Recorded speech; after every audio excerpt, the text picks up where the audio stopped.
Yeah, you're good. Great. Hello, everybody. My name is Aidan Williams, and today we're going to be taking a journey through some of the really exciting possibilities that you can do in the Fund 8 Project Catalyst, which just opened up today. And one of the challenges in Fund 8 is, of course, for Gamers Unchained. So we're going to be hopping into a little bit of getting some insights as to what this challenge is all about, what you can do with your proposal to put yourself into the best position for success, and overall have a really fun time of interacting with the Cardano community at large through the beautiful initial stages of Voltaire. But hopping right on into it, I think it's kind of nice to go over the challenge brief. What is this all about? When you're writing a proposal, one thing to keep in mind is that the challenge brief is essentially the key that as community advisors review your proposals, this is kind of their document that they base some of their knowledge off of. Are the proposals fitting the challenge brief and the information written inside of it? So to go over that is going to be kind of our start, and then we'll kind of hop into more tips and tricks for your own proposal and general suggestions and all that fun stuff. But overall, the Gamers Unchained challenge is basically about achieving two main objectives. Both of them are on-chaining gamers, as Felix came up with, which is basically just the idea of onboarding people onto the blockchain, on-chaining them. And so the two different people that we want to on-chain onto the blockchain are gamers, which are the digital natives. These are the people that kind of are an end group that really understand crypto in the sense that they're used to playing video games where they have an in-game currency, where they realize that in-game currency can be spent on a legendary sword. And that legendary sword has some sort of value to it, because when your buddy sees it, your buddy's like, oh, wow, like I'm really jealous. I wish I had that legendary sword. So we understand the value of digital assets and digital goods. And then the other key person that, of course, we need to attract is who's going to build the actual games for these people? How are we going to achieve mass adoption on Cardano through gaming if we don't have game developers? So it's like basically what blockchain gaming application should be developed to achieve mass adoption on Cardano. So of course we need to bring in game developers that are going to come in, submit proposals, gain funding, build out awesome applications, and then attract the 2.5 billion gamers of the world onto Cardano. So overall, kind of the campaign brief is who are your end target users. Basically, anyone submitting a proposal to this should kind of think of them as they're using Project Catalyst as a funding source for game devs. And so what your proposal should really be phrased as and have a license through is a funding source for yourself, the game developer, so that you can onboard gamers. So when you're writing your proposal, I'd highly, highly, highly recommend stressing the fact of essentially, I'm building this application to bring on new users into Cardano. So how does your application do that? How does it, or maybe if it doesn't onboard new users, how does it strengthen the current users' engagement in the ecosystem? For example, I'm sure that we can all agree that education can have a lot of fun aspects in the gaming world. For example, I think it would be incredible if someone was like, hey, I'm going to create a game that represents stake pool operators and kind of a game that explains what happens when you change different stake pool parameters on the blockchain. And that could be a fun game that somebody creates that deepens the knowledge that people have in that aspect. But overall, the idea is that you're a game developer, you're looking through funding through Project Catalyst. The project that you create will be some sort of gaming-based application that will on-chain gamers to Cardano. So when you're writing your proposal, kind of think about it through the perspective of bringing new users onto Cardano. And basically, why is it important? It kind of comes down to the idea of kind of what I said earlier is that gamers are digital natives. They're already spending, I think, something like $53 million or something was spent on digital collectibles in like 2019 alone. Some statistic like that. I might be kind of fudging that number a little bit, but what I'm ultimately getting at is the amount of people that we've heard, buying Fortnite skins, buying Warzone skins, buying battle passes for different video games like Rocket League is immense. And all of these people are earning digital assets that they don't truly own. If a game studio flipped the switch and turned off their studio or their servers, all of those game assets would be gone. And I think gamers are essentially, they're ready to enter into crypto. they're ready to jump into a space that actually uses crypto in the way crypto should be used, not using crypto as the next addition of loot boxes so that companies can monetize their games and make more money through them. No, they're looking for a true way in which their gaming experiences can be made more rewarding through crypto assets, but is taking on a new perspective. So when we're thinking about developing games on a blockchain-based model, we have to think about models that differentiate us from the existing gaming-based applications of the world. We have to go more towards the idea of what we see in the current battle pass environment than more so towards the idea of, hey, I'm going to play a flat fee of $60 up front. And so, for example, a model that I'd really love to see, if anyone wants a little bit of inspiration, is some sort of idea where the game is completely free to play. The assets earned from gameplay performance, like NFTs and tokens, are completely free to earn. But the game studio makes all of their revenue off of the royalties that occur when those in-game assets are sold in the secondary marketplace. So just a cool idea, as in anybody could essentially create a game that functions like this. And of course, if you have Project Catalyst and you need that initial funding source to actually build out that game, you can do so. So we can build these things on Cardano. We have the funding sources capable to do so. So I just would highly recommend people explore new models while they build out these really cool gaming-based applications. What does success look like? Basically, that the Cardano blockchain becomes the go-to blockchain for all gaming-based actions. And it makes a lot of sense when you think about it, that Cardano, even as a layer one, could achieve this goal. With the extended UTXO model and the idea that Cardano native assets aren't tied to smart contracts, but rather policy IDs, what we can really start doing is using policy IDs as unique identifiers, so that if you have an asset with a specific policy ID in it, you can have add some sort of permissions to it. And then also the fact is that if all NFTs or Cardano native assets aren't minted already with a smart contract like they are on Ethereum, what that means is other cool projects can say, hey, when we're talking about interoperability of game assets between games, it becomes much easier on Cardano, because on Cardano, the NFT isn't tied to a smart contract out of the gate when it's originally minted, but rather it can be interacted with smart contracts through a wallet. So what happens when Clay Nation is doing some really cool stuff with the metaverse, say they do a cool thing and you figure out some sort of way to turn a space bud into something that's interoperable with their metaverse-esque environment, and then you can have a lot of fun with that. And there's the interoperability element kind of starts to explode in that regard, because these NFTs are so interoperable with one another. They're all truly native assets. They aren't just essentially assets minted underneath smart contracts that live on top of the blockchain, but rather they're on the same level that ADA is in terms of the blockchain and where they're located. Now, of course, you got to pay ADA and there's minimum UTXO requirements, but they're much more treated as though they're natural native assets on the chain as opposed to some extension of them.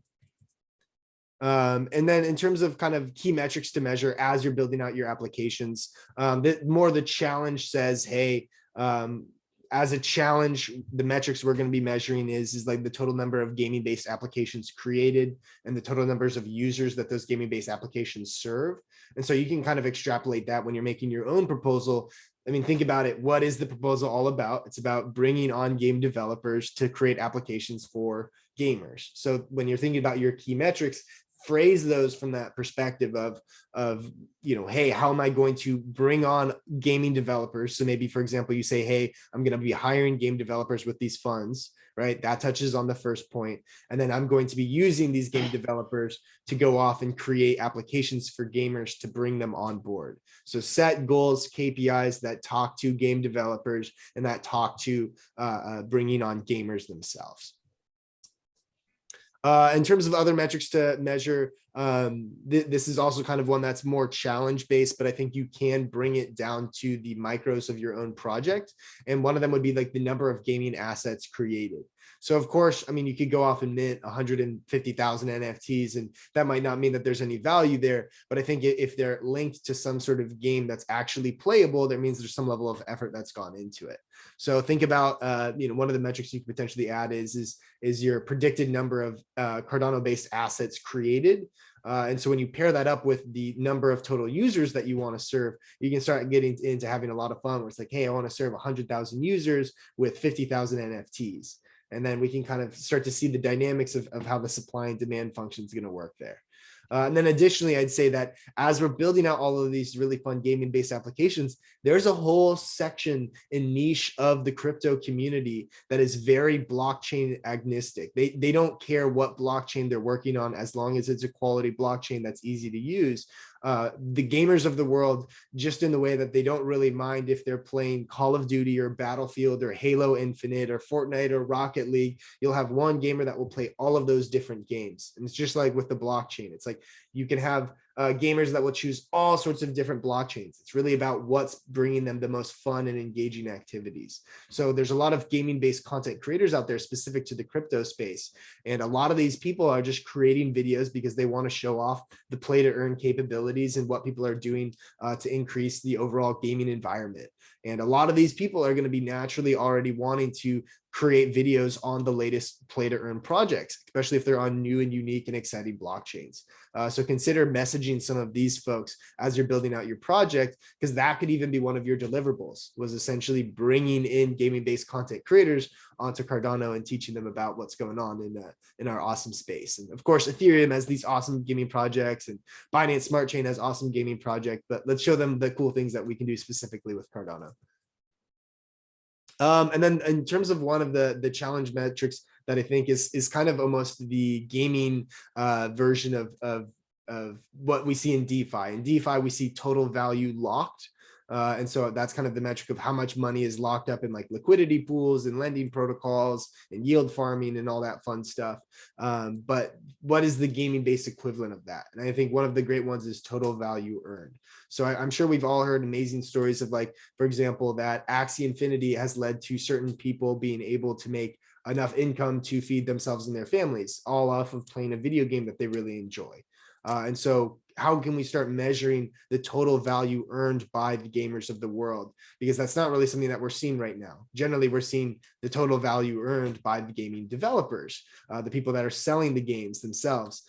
There's very few games out there where the in-game assets that you earn can actually be resold. I think CSGO is a great example where there's people that actually go off and they spend their days and they are able to flip CSGO skins for their different knives and weaponry. And so how can we utilize a total value earned KPI to essentially say, okay, hey, if I'm creating a play to earn game, or I'm creating a game that just has NFTs within it, how can I create some sort of metric where, hey, I might have sold the NFT for 25.88, but now that person that bought it for 25 is selling it for 1,500. Right. And so there's some value earned, and how can we measure that and use it as a metric to say, hey, these gaming based applications are bringing real world value to gamers and making their experiences more rewarding. Quite literally from a mental perspective of they have a more rewarding experience and by enjoying their experiences, but also a more rewarding experience by the sense of they're actually gaining value. And then kind of coming over to the end here, I just kind of want to give you some example projects of proposals that have been funded through Project Catalyst. Not all of these have been funded through Gamers on Chain specifically, but they fit the Gamers on Chain. So PlayerMint, that's one of the that's the project that I'm kind of involved in. And so why I chose these three is it will kind of become distinct. PlayerMint, what we're trying to do is create like a play to earn layer that integrates with existing video games. So we're kind of trying to create a layer that supports the existing video game market, like Call of Duty, Fortnite, all those games. Ada Quest is a really fun, awesome game that's coming out that's going to be entirely Cardano blockchain native, meaning the in-game assets are NFTs. Right. So that's a game that is its roots. It's not just a layer that brings play to earn to an existing game, but it's a game that is entirely, based in the root of your cards or NFTs inside the games, the tokens that you earn via, interacting with one another, all that fun stuff is all very much so NFT and token based. So it's down to the very code of the game is built into NFTs and blockchain and all that fun stuff, as opposed to PlayerMint, where we're just a layer on top. And then the final one that I wanted to show off and showcase is Revealer. And this is a really cool project being built by a person that's also building a game called Duo, which is basically Cards Against Humanity with play to earn mechanics. But Revealer is basically why I chose it is the person that's building this Duo game was basically like, I need to create all these tools for my game Duo. These tools or what Revealer is. It's this capacity to have metrics that track NFT deployment and sales and where your game assets are going, minting of the game assets, assisting in the overall creation of the game itself. So what I'm trying to get at here is kind of a two-part. And one is that the final thing of just an example project that you could create is some sort of framework that allows other people to build gaming-based applications better. Because one of those key audiences that we're serving are game developers. So if you say, hey, I want to build an SDK for Unreal Engine so that people can mint in-game assets into NFTs, that's a great use of your time. And then the other thing that I kind of wanted to highlight here with Revealer was more so in regards to the idea that a project that was building out gaming-based tooling didn't say, hey, we're going to keep all these closed source into the chest. We're going to keep these to ourselves. We had to create, they essentially said, hey, we had to create all these in-house tools, but we want to create it into a project that is easily usable by other people. And so I just think that that's kind of a common narrative in blockchain, where if you're building tooling that you don't have to keep to yourself and that you can open source, you might as well. And I think we see that a lot with, I mean, for example, like Nami Wallet. Anyone could go off and fork Nami Wallet and create a different iteration of it if they wanted to, right? And so anyone has a really great backbone to create a smart contract enabled wallet. I believe the same thing is for the SpaceBuds NFT marketplace. To my knowledge, I don't know the exact licenses, but I know that you can at some point or another fork the SpaceBuds NFT marketplace, and you could create your own specifically for your game. And so if you created your own game, you could easily fork their marketplace, create one specific to your game, and then maybe add in a smart contract that allows people to use your in-game currency. Right. So there's a lot of tooling out there that makes the overall gaming experience a lot more rich and rewarding, but it also happens a lot more once we are actually willing to give the tools that we build our projects with to one another. And then kind of coming over to the end here, just some general suggestions that I have for people that are entering into Project Catalyst. Is event participation is really, really, really important. Come out to the town halls, come out to IdeaFest, come out to the Catalyst Swarm, which is something I need to do more so myself. But coming out to the overall events of Project Catalyst is really important. Catalyst Swarm does an incredible job every single Wednesday hosting the after town hall, where you have things like a Gamers on Chain room, like you have things like at one point, I'm pretty sure we had the chief AI officer of like Singularity Net came in. We've had really awesome people from Cardano come in. These are really incredible people that you get to meet in a room of like 15 to 20 people, and you get to ask them questions and you get to engage with people. And I think one thing that can't be understated in the Project Catalyst ecosystem is that, and this goes, I think, for a lot of the VC world, where you hear a lot in the VC world that VCs invest in teams over products. And it's because they know that a team realizes that if their product isn't the best it can be, that a good team will iterate it and make it better. Whereas just if you're only invested in the product, if the product gets phased out over the period of 5 years, you know, you didn't invest in the team properly, you invested in a good product. That good product might not be there for the long run. So what I'm ultimately getting at here is that, at least for me, and I think for a lot of people, is that when we're scrolling through that voting-based application, we're looking for awesome titles that grab our attention, that display quality, relevant experience and descriptions of problem and solution statements. But a lot of times for me, the reason why I'll click on a proposal and learn more about it is because I see a name I recognize. And I'm like, I know this person is competent. I know that he or she is a quality developer of front-end based applications, or oh, hey, I've played I've played Call of Duty with this person. They're really fun and enjoyable, and they're trying to create some sort of community events, you know, organization. I know that they'd be a good person to do that. So it's just a great way to get your name out there, so that when your proposal shows up on your name, or your proposal, your name shows up on your proposal, that it's like, oh, great, I know this person. I have some sort of idea of who the person behind this project is. It can essentially lend more support towards you. Of course, you got to have a quality proposal, but it definitely helps. And on the quality proposal front, CA reviews. CA reviews are super, super important. Felix, I'm not sure who's in the call. I'm not sure if there's anything that's been majorly changed to CAs, but CA reviews, for those of you that don't know, are community advisors. These are wonderful, wonderful individuals that I encourage everyone that's not submitting a proposal, or even if you are submitting a proposal, be a CA for challenges you're not submitting a proposal in. This is a wonderful way to not only earn ADA, but learn and review about the latest projects that are coming out on Project Catalyst. And CA reviews are what determines the rank or the order in which people see proposals listed in the Project Catalyst mobile voting app. And so because of that, almost when we're thinking about attention and the likelihood that someone's going to see your proposal and actually vote on it, whether that be positive or negative, that's really, really going to be dependent on the CA reviews. So the one thing that I could not recommend enough is when you still have the editing power over your proposal, a week before that closes, or at least a half week before that closes, find a community advisor, find 2 or 3 community advisors, or just find some buddies that are good at writing up proposals and understand how to create something that's convincing, and ask them to review your proposal, take in their feedback, and actually act on it. Because if a CA reviews your proposal and says, hey, I would add this if you want to get a better score, it's a great idea to add that to get a better score. And then finally, one thing that I would consider is that, and I know we've heard this a lot for the Gamers on Chain challenges, is that gaming-based development takes a lot of money. And so just 30,000, 40,000, 100,000 even might not be enough to get your overall proposal funded. And so what my response to that is proposal splitting. So one thing that you can do is, and one thing that's actually highly encouraged in Project Catalyst is ask for an amount of money that you need to get things going and started, and that you can build something that's worthwhile. Right. So maybe, for example, Duo, my example with Revealer worked back then because they want to build out the Duo project. So they first needed to build out the tooling. So they said, hey, here's the tooling we want to build. We're going to get enough money to build out this tooling that would eventually go to build out our game. But hey, say we don't get enough funding for a game, at least we have tooling that people can use it, and that's available to them. And we can actually submit something to Project Catalyst that is complete. So consider, hey, if you need $500,000 total to build out your gaming-based application, think about, okay, hey, I don't have to get it all in Fund 8. I can get some of it in Fund 8, I can get some of it in Fund 9, and I can get some of it in Fund 10.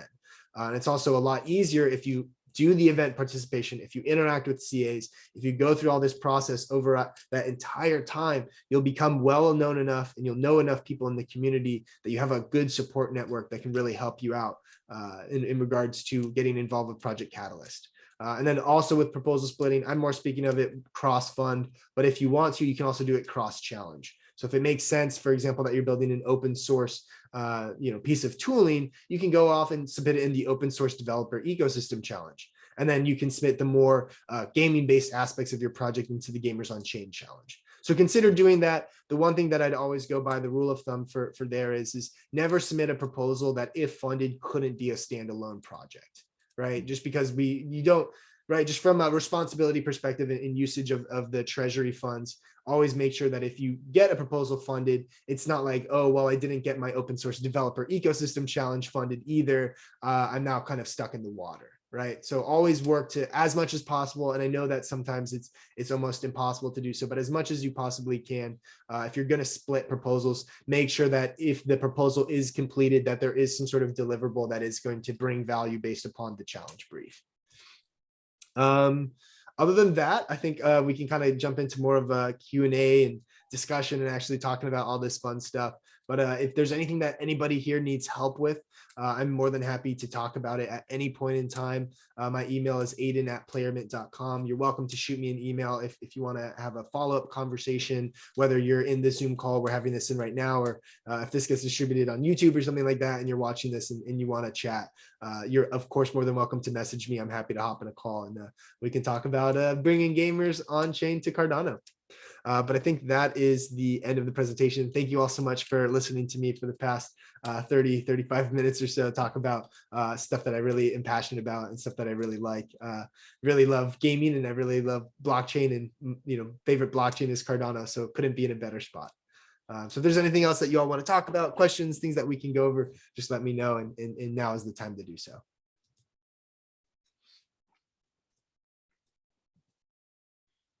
Thanks a lot for presenting. Awesome style, like always. Hey, thank you so much, Felix. I have fun with it. I get into a nice little flow and rhythm. It just, I don't know, it feels good. Nice. But yeah, other questions? Oh, thank you, Nikos. I appreciate it. I'm glad that it was nice and clear. And if there aren't any ever questions, I just tell myself, oh, it just means I did such a good job presenting that no one has any questions. I did have a question. Hey, man, it's great to see you. Yeah, totally. Feel free to share your question. Yeah, I know I haven't been in the actively participating in the town halls for Player Mint for a while. I've been shoulder to the wheel on my own project. Yeah, absolutely. That's awesome. But so I didn't get funded in the first proposal, and I kind of didn't deserve to, so I'm not too fussed about that. Mhm. But I'm thinking for Fund 8 that I want to be much more active as a CA, because I need more exposure. I do need that recognition. I need people to actually work with and talk with and kind of get known better in the community. And I'm in the same boat as with Duo, in the sense where everything I tried to do needed a tool that didn't exist. Exactly. Yeah. So a lot of that stuff is coming up. Fricata's getting funded for their version 2, which is, I really do need some of the tools of the version 2. The wallets are getting better, and I'm thinking that I'm going to sit pretty deeply in the cornucopias and Yeah. try Super and fun. yeah. Well, I can get a bubble Mhm. for 2,500 ADA or so. I can get a bubble and I can build it there. But all the tooling, as far as the shaders and all the standards and the style guide and all that kind of stuff, they're already working on that. Oh, So that's I'm really looking at cool. that for that kind of a thing. And then as far as the very first thing, the first token, the first thing going on, well, there's a project with several million people behind it, with having to do with what is it, consciousplanet.org and the Isha Institute. Millions of people working on this, and he's the guy who's kind of leading his part of it is very well known. He's going on a motorcycle ride 30,000 miles across like 24 countries, and Wow. that's happening in March. So there's going to be some exposure there, but I don't know anybody from that community who's into Cardano. And can Mhm. you imagine plugging those two things together, because they're going to go forward. And I would just like to create a token that its main job is to help donate to that project, Mhm. and all the rest of it. I mean, nothing more complicated, just a token, donate to the deal, and then a little bit left over to actually run the mint and run, actually keep it running, but not trying to fund a whole nother project or anything else, just doing that one thing. And then that's first exposure, because that's the element of earth. It's actually a save soil campaign where you kind of need soil in order to grow things, in order for our planet to survive. And so I think soil is pretty basic, but that's one of the 5 elements of my project. Earth is one of the elements. So it fits in with that in that sense. Oh, it's got a kind of fun marketing flow to Yeah. it. Yeah. And I don't know if it makes sense for me to do a proposal about that, or if I just do a CA, or do both. But I mean, that's where I'm thinking about is I can't, the moment I touch any aspect of my project, there are 10,000 things, doors that Mhm. open up and say, okay, well, I need to do this. Okay, well, I need to do this. Okay, well, I need to do this. So I have to keep it simple, because it's just too overwhelming otherwise. Yeah. Yeah. But I So, I did mean, see, I saw what you were doing, and I thought I'd slip in, because that's exactly, what I'm looking at is I'm going to need to get that, get better exposure, because I've been around just as long as most of the other people have been around, mhm. but I don't have much of a following. So Hey, that's where you start building one up. And I think that's kind of like, because if you have this kind of element of your game where soil, I totally agree. I mean, I one of my hobbies is I love gardening and growing food. So I definitely can get behind the idea of like better soil practices is definitely necessary when it comes to farming, just so that we can grow food properly. But on that note, I think that's kind of like goes back to one of my last slides in the proposal, where it's like, if you get involved with some of the different events and whatnot, you're going to start to meet people that have that same vibe. And there's a bunch of groups actually that are forming around Cardano for Climate and Sustainable ADA, which are all about essentially initiatives that push forward more of these like sustainable environmental goals. And who knows, maybe it's not an exact fit for your project, but it could be that one of these people has some sort of connection. And so just running into the same after town hall, a breakout room with them could lead to a nice connection. And then in terms of when you say, you know, hey, you want to start building out this game, but you have 10,000 things you need built before you can even start with your first step, is like, once you start meeting these people and you're in these after town hall breakout rooms with them and whatnot, these people already either know people or they can help you out themselves. So it kind of will expand that network. And then if you submit a proposal, maybe it can be a proposal underneath their existing group. And then going back to that idea of a lot of times credibility flows in from who's writing the proposal. Because if you know who's writing the proposal, you know that they're a legitimate member of the community, you're going to be more likely to vote yes on it. So just from a perspective of you know, some of the great projects that have come out of Project Catalyst have met through Project Catalyst. And I think Gimbal Labs is one of the best examples of that, where Gimbal Labs is this absolutely incredible machine of creativity and production and unique takes on the overall Cardano landscape. And it all came out of Project Catalyst. So that would just, I guess, be my response is like going to those events, meeting these people is a great way to kind of start making those connections. And it seems like, for example, what you're doing with Cornucopias is already a connection or something that you've learned about in the space that could be super helpful. Yeah, I've been talking to Matt since September, but it's just, you know, they don't even have the style guides. They're figuring it out. They're developing Yeah, it. It's a build. Yeah. Oh, and I'm talking to the guys over at Veritree on March 2nd too. Mhm. And that's kind of in the direction of that token that I want to create. But I just decided, look, let's keep it as simple as possible. And, you know, like I was even thinking 98.6% goes to the project. And then can we afford at 0.4%, can we afford to actually run the back end stuff that needs to happen with it?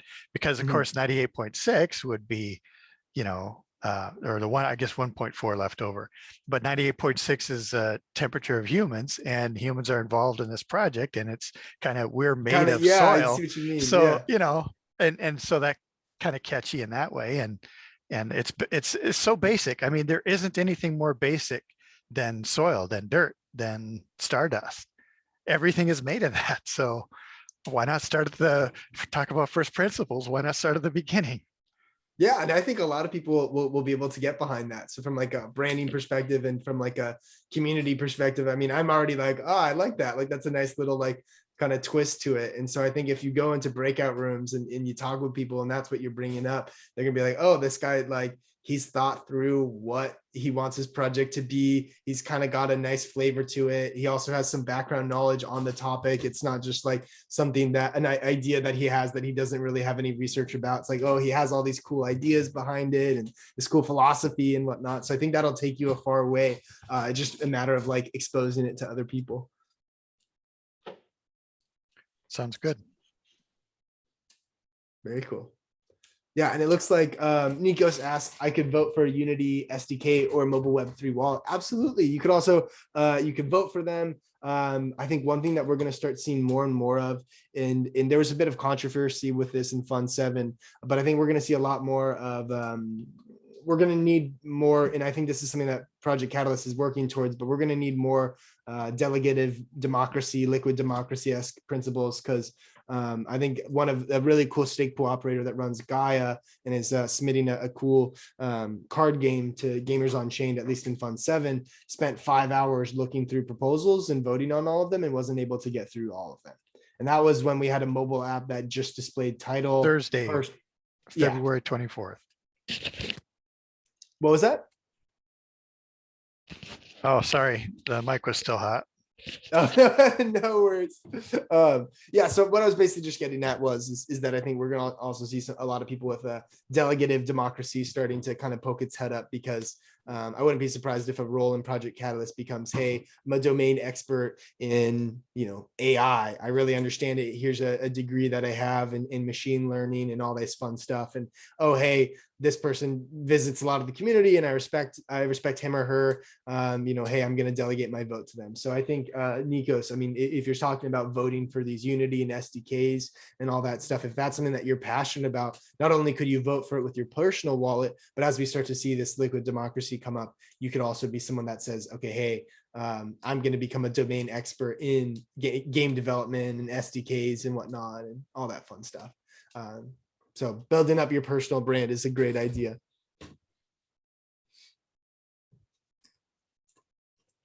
Yeah, does anyone else have any questions or things they want to go over? No worries. If not, of course, if something pops up later, you're welcome to shoot me an email and we can chat more.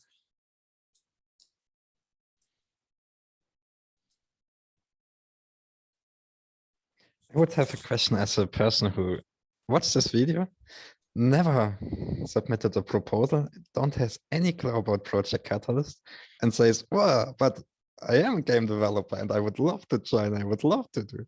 Where do they go? What is their next step? Yeah, so I would say their next step is the Catalyst School. I think is a really great first step to understand an overview of like what is Project Catalyst. But I can kind of give you a nice little, before you have to go over to the Catalyst School, I can give you a nice little answer. Project Catalyst is an incredible source where you're able to gain access to the Cardano treasury, this large group of funds, and you're able to essentially submit proposals to that treasury that says, hey, I want to go off and build this incredible project. And then that treasury can distribute out funds to you based upon holders of the native currency of Cardano ADA can vote on your proposal and say, yes, this is a good proposal to fund, or no, this is not a good proposal to fund. And then from there, if you get enough yes votes, then you'll be able to actually have your proposal funded. You'll be able to go off and build your incredible project. That's kind of the TLDR of it. But I highly recommend it if you want to jump in more, if you want to learn how to actually go about doing this stuff.